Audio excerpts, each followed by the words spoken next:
Top seed, and you're going as an underdog against a 6 seed. Um, I mean, I think like at the end of the day, like you earn your ranking by what you did in the preseason, and at the end of the day, it doesn't really matter at this point. I mean, we're gonna go out there and play, and as you've seen, it doesn't really matter if you're at home or not. You have to be ready to play on that day. So, so far in the playoffs, that's the way it's been. But to me, I think I'm not really one that really gets all excited off of bulletin board material, but. I mean, I think we're better than that, but it doesn't really matter unless we show it, which is more important than talking about it. Atlanta has one of the faster defenses in the league. When you look at them, but what jumps out in terms of personnel from that defense? They are extremely fast.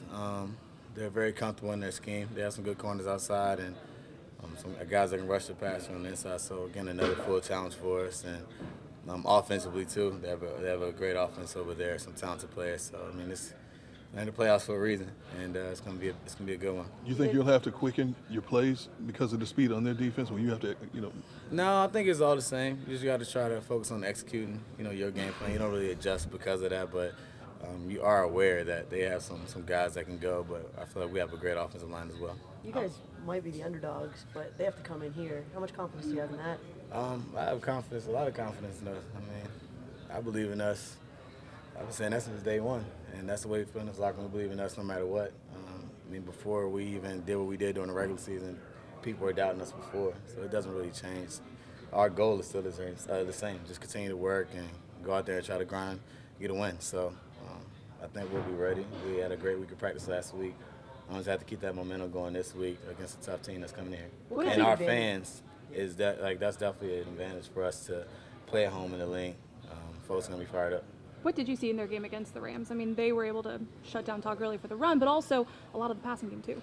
Yeah, I think it was pretty balanced overall. I think as a fan, it was pretty cool to watch because you understand the importance of turnovers. I mean, if St. Louis doesn't turn the ball over, the game's probably a different outcome. So that's why you play the game and you try to execute and try to be as clean as possible. But I think they're a great team, and like I said, at any given time, that offense can light you up over there, and they can make some plays on defense as well. So it's the playoffs. We have to be at our best on Saturday. Is there too much made of dome teams playing outside in inclement weather? I was talking to someone about that. I think it is, especially when it comes to specifically Matt Ryan. I saw him with my own two eyes throw for over 400 yards and 3 TDs versus Maryland. So it was freezing cold. I've seen it with my own 2 eyes, so that cat can play outside in the cold.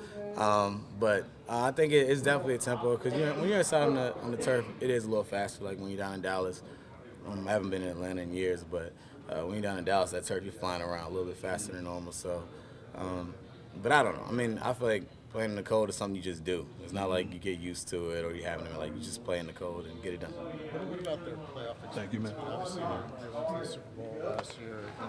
They have the same guys pretty much in their bag this year. I mean, does that matter at all? I think it helps anytime you have experience. Period. You know not to be flustered. You understand that you're gonna get punched in the face at some point during the game. You just have to be able to weather the storm and continue to fight back. But like I said, they've been there, they've been to the top, and they fell short. So I know there's a different type of hunger there with them. But at the end of the day, that has nothing to do with us. Our goal still remains the same, and we have to beat a very talented football team on Saturday.